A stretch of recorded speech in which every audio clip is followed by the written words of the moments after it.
C'est le plus beau d'entre mille pour mon âme. Mon réconfort dans les peines, appris dans les tourments. Il m'invite à lui confier chaque souci. La brillante étoile du matin, et la vaille, c'est le plus beau d'entre mille pour mon âme. Il a prié porté sur lui tous mes soucis. Ma toute forte et puissante dans les tentations. Pour lui j'ai tout abandonné et ôté de moi. Mais ignoré par sa puissance immédiate. Même si le monde m'abandonne, ou que Satan m'étend, à Jésus j'adhère sûrement le la brillante étoile du matin, et la vaille, c'est le plus beau d'entre mille pour mon âme. Même si le monde m'abandonne, ou que Satan m'étend, par Jésus j'adhère sûrement le la brillante étoile du matin, et la vaille, c'est le plus beau d'entre mille pour mon âme. Il ne me quittera jamais, ne laissera ici, d'engager la foi et faire sa volonté. Même il est fait autour de moi, maintenant je l'ai. Mon âme affamée s'est nourrie de sa main. Ma vie dans la gloire, pour sa face bénie, n'a jamais coupé les délices. La brillante étoile du matin, délice de la vaille, c'est le plus beau d'entre mille pour mon âme. La vie dans la gloire, pour sa face bénie, n'a jamais coupé les délices. La brillante étoile du matin, délice de la vallée, c'est le plus beau d'entre mille pour mon âme. Il a prié porté sur lui tous mes soucis et ma toute forte et puissante dans les tentations. Pour lui j'ai tout abandonné et ôté de mon cœur, mais idolé par sa puissance immédiate. Même si le monde m'abandonne, ou que Satan m'étend, par Jésus j'adhère sûrement le la brillante étoile du matin, la vallée, c'est le plus beau d'entre mille pour mon âme. Même si le monde m'abandonne, ou que Satan m'étend, par Jésus j'adhère sûrement le but. La brillante étoile du matin, délice de la vallée, c'est le plus beau d'entre mille pour mon âme. Maintenant le psaume 119. Psaume 119, commençons par 41. Nous allons lire 41 jusqu'à 56. Éternel, que ta miséricorde vienne sur moi, ton salut selon ta promesse, Et je pourrais répondre à celui qui m'outrage, car je me confie en ta parole.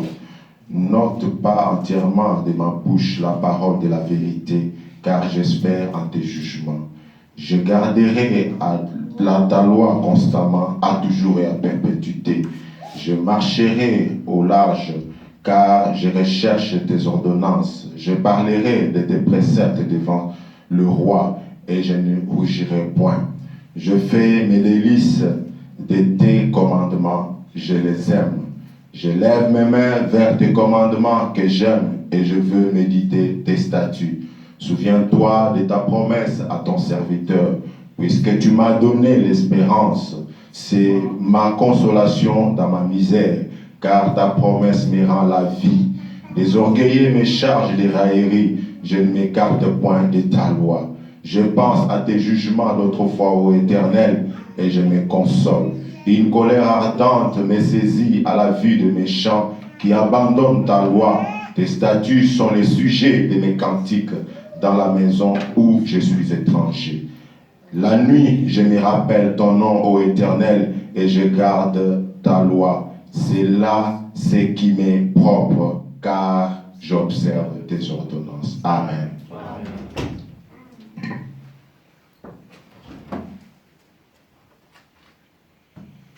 Nous prenons, nous inclinons juste la tête. Je vais donner juste un tout petit cantique pour la prière et nous allons prier.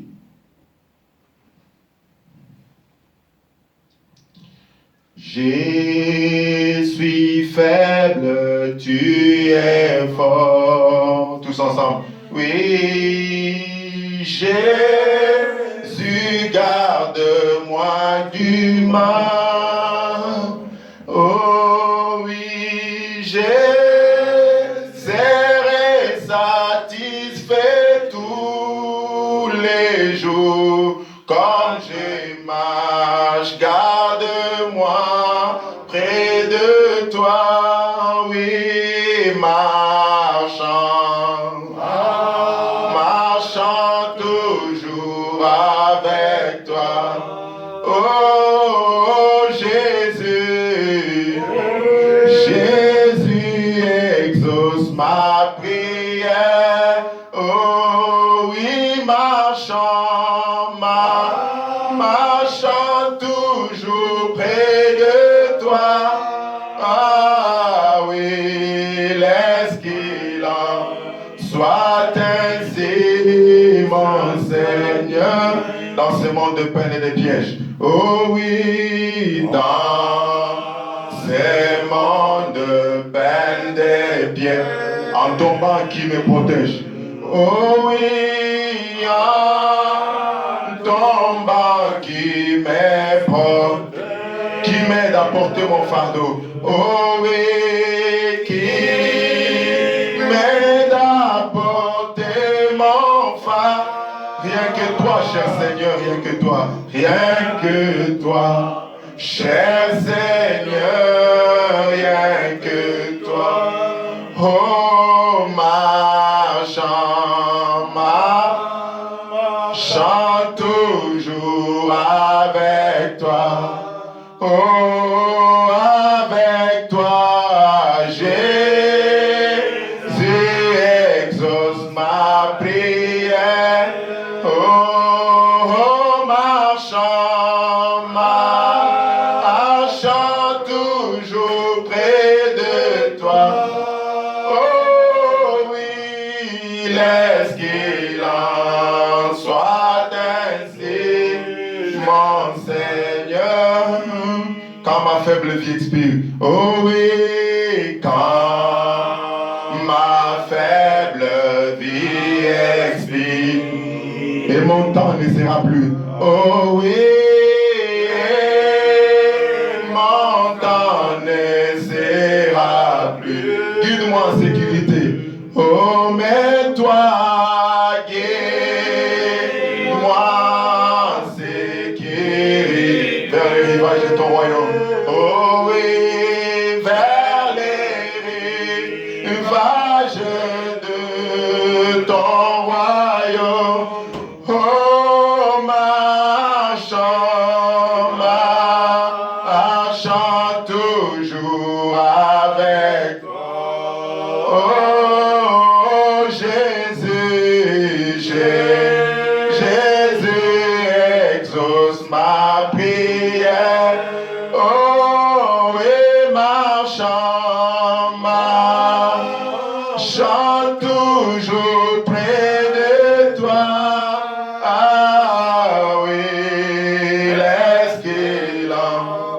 soit ainsi.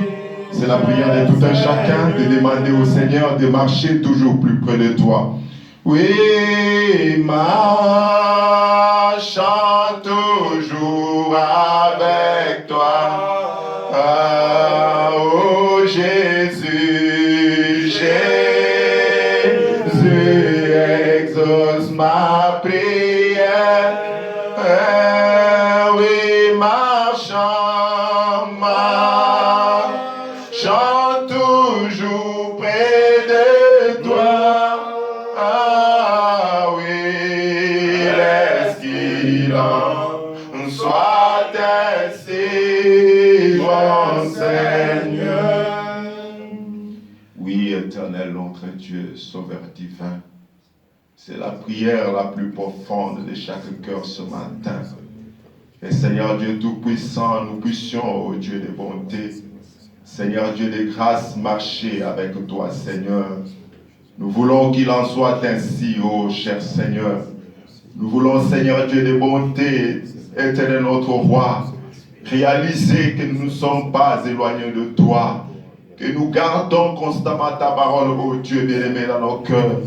Et c'est là, Seigneur Dieu Tout-Puissant, que toi tu as prévu, Seigneur Dieu de bonté, de garder, Seigneur Dieu Tout-Puissant, l'arche, Seigneur Dieu bien-aimé Père, là où éternel notre roi. Seigneur Dieu Tout-Puissant, la manne céleste, ô Dieu la parole, Seigneur Dieu Tout-Puissant, les tables de la loi, ô Dieu bien-aimé Père, doivent, Seigneur Dieu Tout-Puissant, demeurer Père dans notre âme, Père. C'est là que toi tu as choisi d'installer ton trône. Et Seigneur Dieu, ce matin, Père, nous venons pour, Seigneur Dieu Tout-Puissant, de notre roi et sauveur. Seigneur Dieu Tout-Puissant, profiter de l'atmosphère. Seigneur Dieu, alors que nous sommes rassemblés, réunis au Dieu Tout-Puissant, comme des enfants, Seigneur Jésus-Christ, afin qu'au travers de cette atmosphère, comme disait ton prophète, ô Dieu, que c'est dans la communion des frères, Seigneur Dieu, dans cette atmosphère, que moi-même je suis né. Nous voulons, Seigneur Dieu Tout-Puissant, voir réellement, Seigneur Dieu, naître de nouveau des hommes et des femmes, Seigneur Jésus-Christ. Nous voulons, Dieu bien-aimé Père, que ce matin, Seigneur Jésus-Christ, notre roi, qu'il y ait réellement, ô Dieu bien-aimé Père, des naissances, ô Dieu Tout-Puissant, dans le royaume Père. Car il est dit, Seigneur Dieu Tout-Puissant, dans ta parole, que nous n'adhérons pas à ce royaume, mais c'est par naissance, ô Dieu Tout-Puissant, que nous faisons partie, Seigneur Dieu Tout-Puissant, notre roi. Voilà pourquoi nous sommes rassemblés ce matin. Dieu de miséricorde, Père Tout-Puissant, accorde-nous, Seigneur Dieu bien-aimé, accorde à chaque homme et à chaque femme, Seigneur, Dieu bien-aimé Père, Seigneur Jésus-Christ, de quitter, Seigneur Dieu bien-aimé Père, Seigneur le partiel, de quitter, Seigneur Dieu, Dieu Tout-Puissant, Seigneur les imaginations, oh Dieu bien-aimé Père, mais Seigneur de pouvoir entrer dans la réalité du christianisme, Seigneur. Oh Dieu bien-aimé Père, où nous pouvons te voir, toi, Seigneur Dieu bien-aimé Père, devenir un avec nous, Seigneur. Où nous pouvons, Seigneur Dieu bien-aimé Père, voir ta parole impacter, Seigneur Dieu Tout-Puissant, nos vies, afin que, Seigneur Jésus-Christ, nous puissions véritablement te refléter et te représenter valablement, Père, comme tes, Seigneur Dieu, comme tes ambassadeurs ici sur la terre, oh Dieu Tout-Puissant, éternel notre Dieu, notre roi. Seigneur Jésus-Christ, c'est pourquoi nous sommes venus ce matin, Seigneur. Oh Dieu, tu le sais, que ce n'est pas, Seigneur Dieu Tout-Puissant, pour venir nous montrer, même pas pour venir voir un homme. Oh Dieu bien-aimé Père Tout-Puissant, quand il y a des hommes partout dans les rues. Oh Dieu bien-aimé Père, Seigneur Jésus-Christ, mais nous sommes venus, Seigneur, ici pour te rencontrer. Et Seigneur Dieu, te voir, toi, éternel notre roi, lève Père. Éternel notre Dieu, toi qui as promis, Père, dans ta parole, que là où deux ou trois seront assemblés à mon nom, je serai au milieu d'eux. Ce matin, nous sommes rassemblés, non pas au nom d'un homme, mais au nom du Seigneur Jésus-Christ.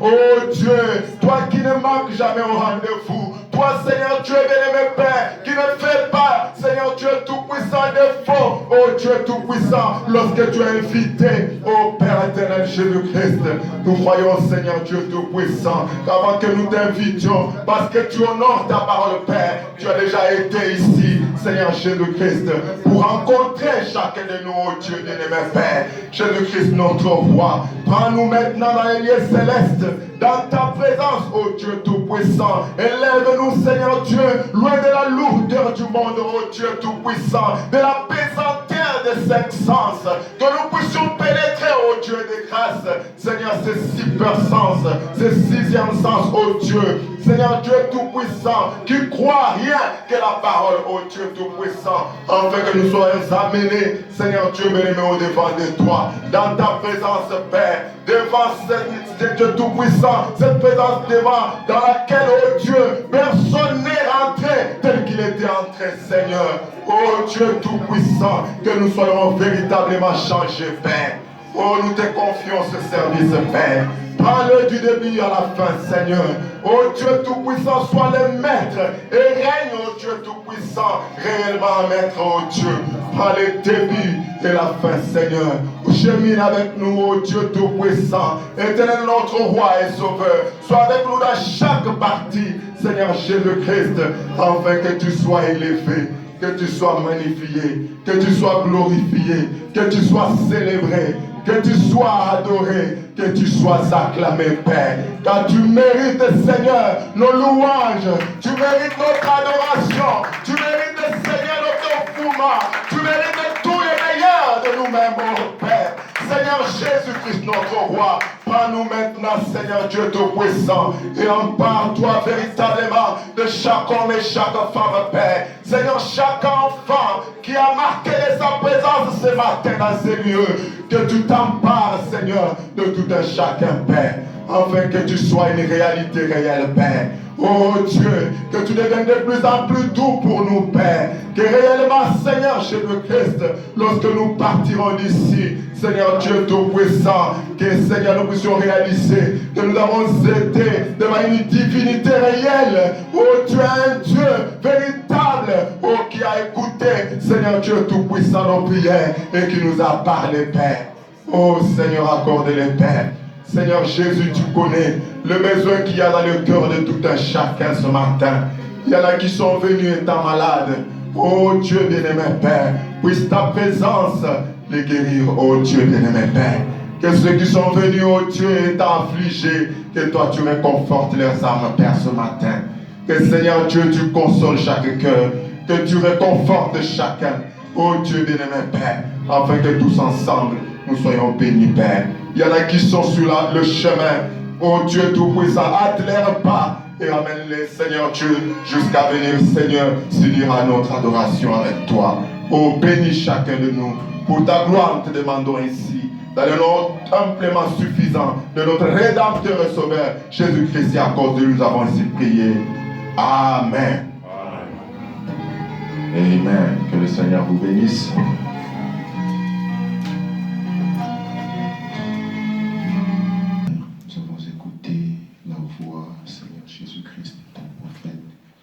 Cette voix par laquelle toi tu nous parles, ô notre roi. Seigneur Jésus-Christ, enfin que l'ordre soit établi, ô Dieu bien-aimé, au milieu de nous. Nous te prions, ô Dieu de miséricorde, Dieu tout-puissant, de nous accorder la grâce de bien appliquer, comme nous le recommande ton prophète, ô Dieu tout-puissant. Que cette bande soit notre absolu, ô Dieu, notre roi. Bénis chaque homme, chaque femme ici présent. Depuis que nous avons commencé, nous nous remettons encore une fois à toi pour cette deuxième partie, Seigneur Jésus-Christ. Sois avec nous, Père. Seigneur Dieu Tout-Puissant, nous remettons à toi pour ta propre gloire. Nous demandons ici, au nom du Seigneur Jésus-Christ. Amen. Amen. Ah ok, ce matin, nous sommes très honorés par la présence des précieux frères. Il y a d'abord le frère Étienne, le jeune monsieur qui est à côté là. Et il y a le frère Billy, un ami personnel à moi, c'est vraiment un ami à moi. Lui, il habite Paris. Il s'était dit qu'il vienne communier avec nous. Nous sommes vraiment honorés, que Dieu vous bénisse beaucoup. Frère Billy, mettez-vous debout quand même, on vous salue. Voilà, frère Billy, saluez mon ami. Dieu bénisse beaucoup. Il y a le frère, c'est la première fois, vous aussi? Non, devant vous. C'est les masques qui... Ok, Dieu bénisse beaucoup. Il y a le pasteur Bérouz que je vais demander de passer nous saluer.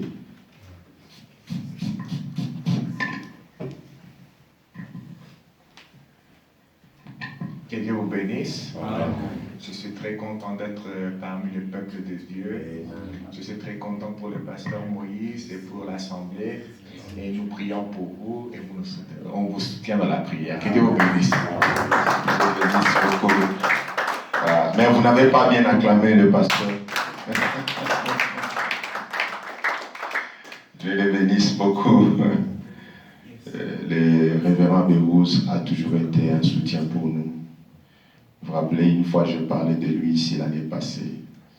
Quand nous avions des réunions à Taksim, il prenait la charge de toutes les réunions, il payait beaucoup d'argent pour nous et nous on avait des réunions. Que Dieu les bénisse beaucoup. Il nous soutient toujours, que Dieu les bénisse beaucoup. Et frère Étienne, c'est son fils. Il a 2 enfants, il a la sœur Espérance et le frère Étienne qui est là. Un jour, nous aurons l'occasion de voir tous les autres. Le frère Bérouz, c'est vraiment, il a survécu par nos prières. Vous savez que lors de la Covid, il a été méchamment attaqué par l'ennemi. Et cela a emporté notre précieuse mère, mais Dieu l'a ramené à la vie. Nous remercions le Seigneur pour cela. Ce matin, sans plus tarder, je vais juste vous demander de vous tenir debout en prenant vos Bibles. Mais avant cela, chantons juste un couplet refrain de ce cantique ici. Nous chantons le dernier refrain, plutôt le dernier couplet, c'est celui que Frère Branham a composé. Bien qu'ayant beaucoup souffert de bien des manières, oh oui, j'ai crié pour la guérison, la nuit comme les jours. Oh oui, mais ma foi ne fut pas oubliée, oui, par le Père des ciels. Oh, des ciels, mais il me donna son signe sur les ailes d'une colombe. Oh oui, sur les ailes d'une colombe, sur les ailes d'une colombe blanche comme, oh oui, Dieu envoya son amour d'oubli, un signe de ciel, sur les ailes d'une colombe. Amen. Nous prenons dans l'Ancien Testament les livres d'Amos au chapitre 3, le verset 6 et 7. Puis nous prendrons Hébreux 12. Nous lisons. Sonne-t-on de la trompette dans une ville sans que le peuple soit dans l'épouvante? Arrive-t-il un malheur dans une ville sans que l'Éternel en soit l'auteur? Car le Seigneur l'Éternel ne fait rien sans avoir révélé son secret à ses serviteurs les prophètes. Amen. Hébreux 12, 25 à 26. Gardez-vous de refuser d'entendre celui qui parle, car si ceux-là n'ont pas échappé qui refusèrent d'entendre celui qui publiait les oracles sur la terre, combien moins échapperons-nous si nous nous détournons de celui qui parle du haut des cieux, lui dont la voix alors ébranla la terre et qui maintenant a fait cette promesse. Une fois encore, je branlerai non seulement la terre, mais aussi le ciel. Dieu notre Père Céleste, Seigneur Jésus, nous avons tourné les pages de la Bible. pour pouvoir lire, Seigneur Dieu Tout-Puissant. Éternel notre roi, mais nous savons, Père, que c'est lui qui en a le contexte, car toi-même tu es le maître de ta parole. Seigneur Dieu Tout-Puissant, accorde-nous maintenant ce matin, Éternel Dieu Tout-Puissant, d'en saisir quelque chose, ô Dieu, alors que nous nous remettons à toi pour ta gloire, au nom du Seigneur Jésus-Christ. Amen. Merci, vous pouvez vous asseoir. Ce matin, nous voulons parler sur la vision accomplie. La vision accomplie, pour qu'il n'y ait pas trop de confusion. De toute façon, ça.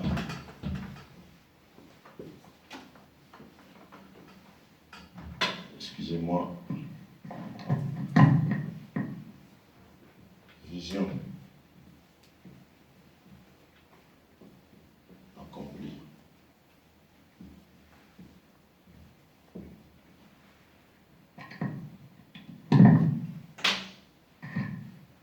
Nous voulons parler de vision accomplie ou l'accomplissement des visions ou d'une vision, parce qu'il y en a plusieurs, mais nous allons nous focaliser sur une vision qui est d'actualité, mais cette vision, elle n'a pas été une seule, il y en a eu plusieurs qui ont été données à Frère Branham en l'an 1933. Frère Branham a vu 7 visions qui devaient s'accomplir au fil du temps avant la fin totale du monde, avant la venue du Seigneur. Et pour cela, nous devons savoir que les visions sont vues par le prophète, parce que nous disons que c'est en 1933 que William Branham, en tant que prophète, a vu des visions. Et je vais déjà vous dire que la preuve qu'un homme est un vrai prophète de Dieu, envoyé par Dieu, c'est que quand il voit une vision ou quand il dit une chose, la chose s'accomplit. C'est cela la preuve qu'il a été envoyé par Dieu. Il a reçu la mission. Il a été commissionné par Dieu. C'est ce qui fait que c'est cela la preuve finale qui démontre que c'est un véritable prophète de Dieu. Et nous allons voir d'abord lui-même le prophète. Qui est-il? Que ça signifie quoi être un prophète? Nous prenons dans la révélation de Jésus-Christ du 4 décembre 60, 212. Frère Branham dit: je veux que vous remarquiez le symbole de Christ aussi dans la Bible et ici sur la terre. Sur la terre, il était prophète. Le croyez-vous? L'Assemblée a dit Amen. Un prophète, écoutez, un prophète, c'est la parole. Amen. Amen. Nous savons ça. Le mot prophète signifie un interprète divin de la parole. Amen. La parole divine est écrite et le prophète a l'esprit divin de Dieu en lui. Et vous savez, dans l'Ancien Testament, le prophète était appelé de Dieu. Amen. Combien le savaient? Je me pose la question, combien savaient que dans l'Ancien Testament, le prophète était appelé de Dieu? Amen. 213. Jésus a dit, si on a appelé Dieu seul, n'est-il pas écrit dans votre loi? Jésus rappelle aux pharisiens, vous êtes des dieux. Et si on a appelé Dieu, c'est à qui la parole de Dieu a été adressée? Le prophète. C'est à qui la parole de Dieu a été adressée? Étaient des prophètes. Ils étaient des petits dieux. Amen. Comment me condamnez-vous? Les gens étaient contre Jésus. Et Jésus leur disait, pourquoi vous me condamnez? Comment me condamnez-vous quand j'ai dit que je suis le Fils de Dieu? En effet, on l'appelait Dieu, on l'appelait le prophète Dieu parce qu'il portait en lui la parole de Dieu. Amen. Parce qu'il portait en lui la parole de Dieu qui était l'ainsi dit le Seigneur. Vous remarquez qu'un prophète, lorsque lui il parle, il dit, il a toujours les ainsi dit le Seigneur. Parce que ce n'est pas sa propre parole. Voilà la différence entre le prophète qui était un petit Dieu et le prophète Jésus-Christ qui était Dieu lui-même. Amen. Parce que Jésus ne disait pas ainsi dit le Seigneur. Vous êtes là?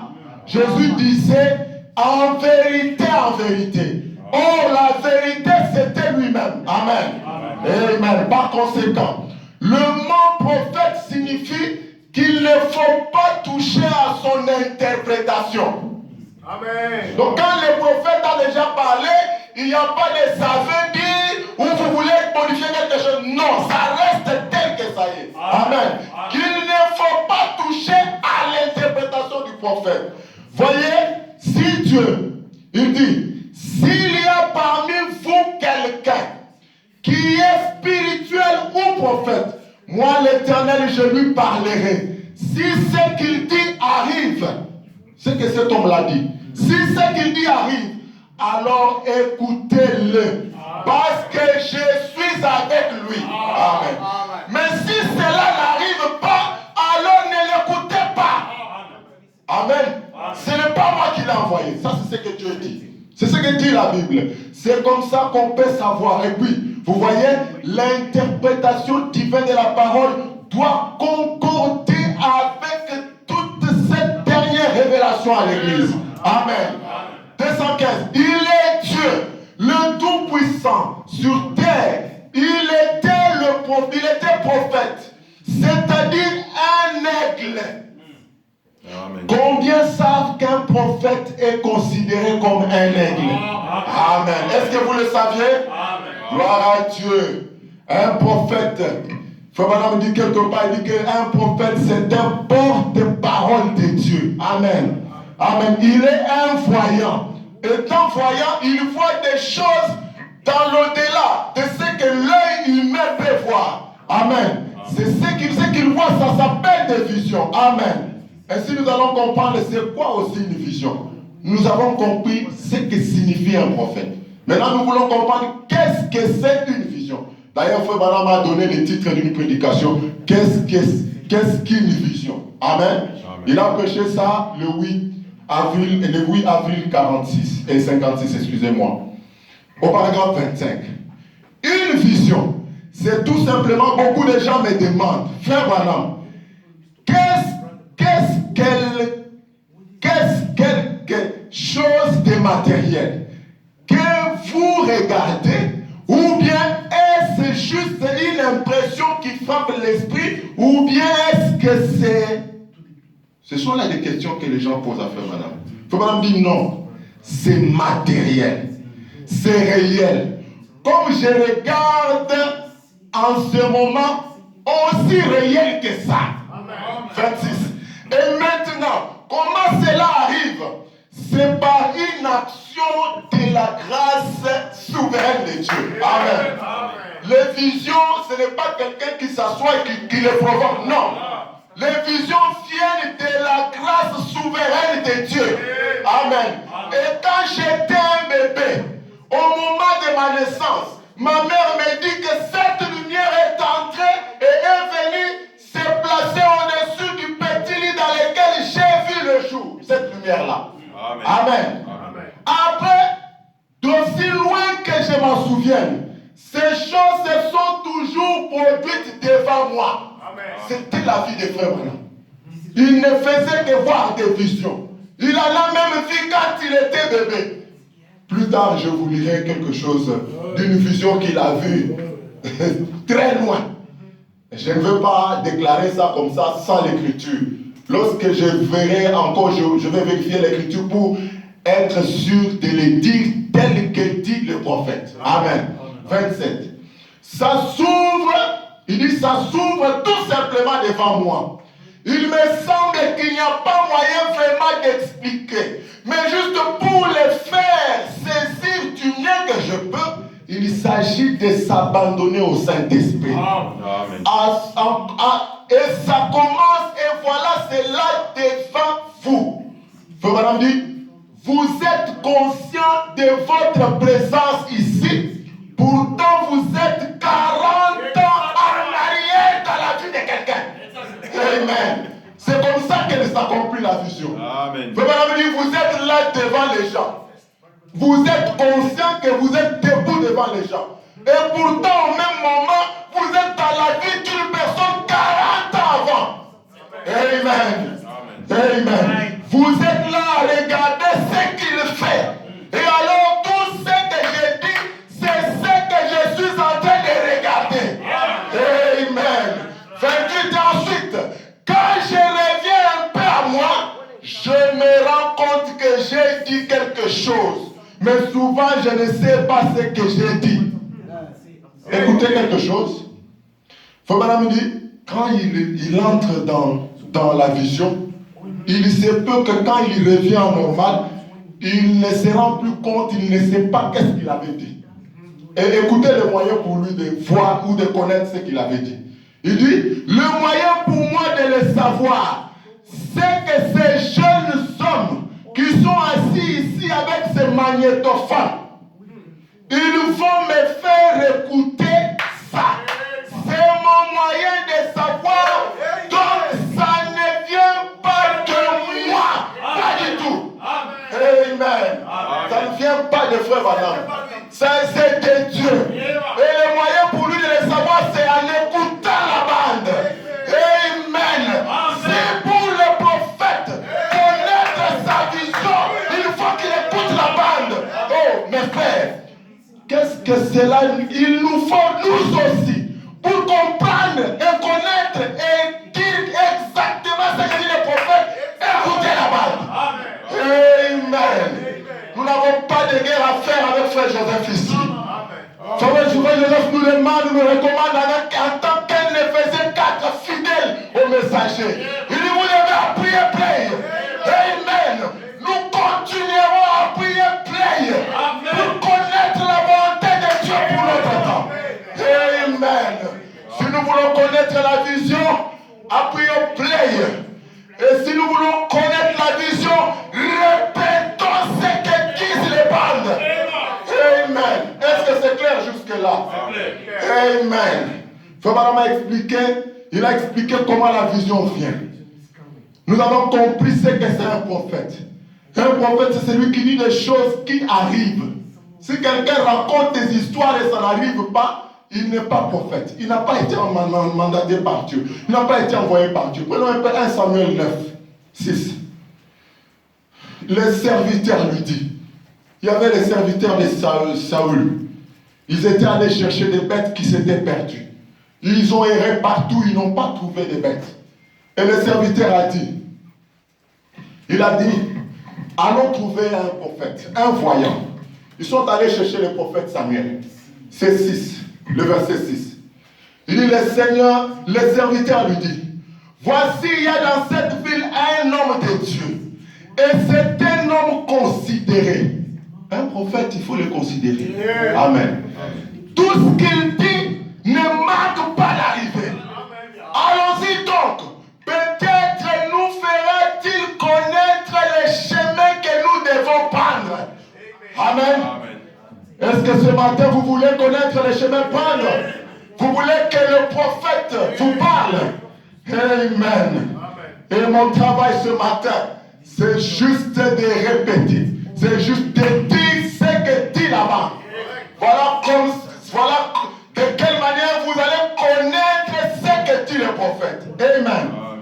Dans les signes de la sémence du temps de la fin, c'est une question que tout le monde doit se poser maintenant ce matin. Au paragraphe 31. Maintenant, après avoir parlé 6 heures sur ces sujets, je reviens ce soir sur ce même signe de la sémence du temps de la fin. Amen. Excusez-moi, j'ai la gauche serrée.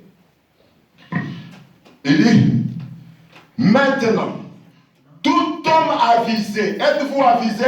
Oui. Tout homme avisé, s'il est dans son bon sens, essaye toujours de savoir ce que lui réserve le futur. Nous désirons tous connaître cela. C'est ce que le serviteur de Saül a dit à Saül. Parce qu'ils étaient en train de rechercher les bêtes. Finalement, ils n'ont pas trouvé les bêtes. Ils étaient fatigués. Saül lui propose, non, comme ça on retourne. Sinon mon père, au lieu de penser aux bêtes, il va maintenant penser à moi que je suis perdu. Et le serviteur dit, non, écoutez, allons voir le prophète. Le prophète peut nous dire quel chemin prendre. C'est ce que Frère Branham dit ici. Que maintenant tout homme avisé, s'il est dans son bon sens, essaie toujours de savoir ce que lui réserve le futur. Nous désirons tous connaître cela. Quel est le prochain pas que je ferai? N'est-ce pas? Où irai-je après ici? C'est comme un homme qui traverse un ruisseau. Il monte sur une pierre, puis il regarde tout autour pour voir où il posera son pied prochainement. Amen. Quand quelqu'un traverse les ruisseaux, vous savez que les pierres sont parfois glissantes, avec des algues. La personne doit être tellement sérieux en faisant cette traversée. Au point qu'il se demande où est-ce que je poserai mon pied après l'avoir enlevé de cette pierre. Amen. C'est comme ça que nous marchons. Il faut vraiment me dire. Il ne peut tout simplement pas sauter n'importe où. S'il le fait, il se noyera. Il doit regarder où il va. Vous devez regarder où vous allez, mes bien-aimés. Après avoir traversé ceci, où irai-je? Où irai-je ensuite? Il en est ainsi pour nous tous. Cela a été le cri de la race humaine à travers les âges où aller après ici. C'est le cri de tous les hommes. Depuis le temps jusqu'à aujourd'hui, tout le monde a cette question-là. Il se pose, où est-ce que j'irai après ici? N'est-ce pas? Il y en a qui ont quitté l'Afrique, sont venus ici. Cette question demeure. La personne se pose la question, où est-ce que j'irai après ici? Mais nous sommes très occupés à savoir où nous allons après ici pour les choses du monde. Est-ce que tu te poses la question, où est-ce que tu seras après ici? Où passeras-tu l'éternité? That's right. Amen. Voilà là où je voudrais que nous puissions nous attirer notre attention. Nous devons réfléchir là-dessus. Et Frère Branham parle de cette vision qu'il a vue en 63. Il en parle dans l'exposé de cet âge de l'Église, l'âge de l'Église de la Odyssée, l'âge de la Odyssée. Frère Branham dit, prenons d'abord les 7 visions, qu'on voit toutes les 7 visions, et nous allons prendre la vision qui nous concerne, Amen. qui est accomplie. Amen. L'âge de la Odyssée a commencé vers le début du XXe siècle, peut-être en 1906. Voyez? Frère Branham est né en quelle année? 1909. L'âge a commencé 3 ans avant lui. Combien de temps durera-t-il en tant que serviteur de Dieu qui a eu des quantités de visions dont aucune n'a jamais failli? J'ai prédit, je n'ai pas dit que je prophétise. Non, monsieur. Mais que je prédis. Faites la différence. Quand Frère Branham prophétise, nous avons vu que quand il y a prophétie, il y a le ainsi dit le Seigneur. Mais quand il dit que je prédis, ça n'engage pas Dieu. Vous comprenez? Il dit je prédis que cet âge se terminera aux alentours de 1977. Amen. 1977. Si vous voulez bien me permettre ici une note personnelle, je vous dirai que je fonde ce pronostic. Il dit que c'est un pronostic, ce n'est pas une prophétie. Amen. Sur cette vision de première importance qui se sont succédées devant moi un dimanche matin, en juin 63, en juin 1933. Le Seigneur Jésus m'a parlé en disant que l'avenir du Seigneur était proche, mais qu'avant son retour, 7 événements de première importance allaient se produire. Je les ai tous notés. Et ce matin-là, j'ai raconté la révélation du Seigneur. D'après la première vision parlait de qui? De Mussolini. En 1933.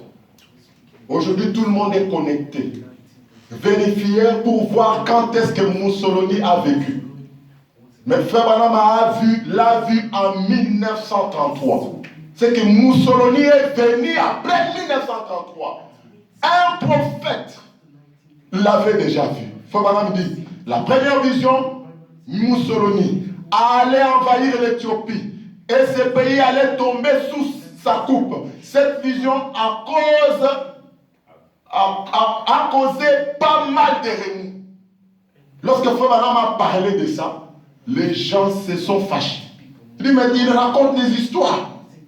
Il dit ça, c'est pas mal de remous. Et certains se sont mis fort en colère. Quand je l'ai raconté, et n'ont pas voulu y croire. Même si même si tu as des doutes, tu empruntes même les doutes de l'enfer, tu ajoutes, ça ne va pas faire manquer la vision des frères Branham de sa compagnie. Amen. Amen. Mais elle s'est réalisée telle qu'elle. Il est tout simplement entré dans les pays avec ses armes modernes. Et il a pris le pouvoir. Les autochtones n'étaient vraiment pas de taille. Mais la vision disait aussi que Mussolini aurait une fin horrible. Quand son peuple se retournerait contre lui. C'est arrivé exactement comme cela avait été dit. Amen. Amen. Vous avez vu, Fabana m'a parlé de Mussolini. Et Mussolini est venu, il est passé. Et on n'a plus parlé de lui. Amen. La vision suivante, c'est-à-dire la deuxième, annonçait qu'un Autrichien du nom d'Adolf Hitler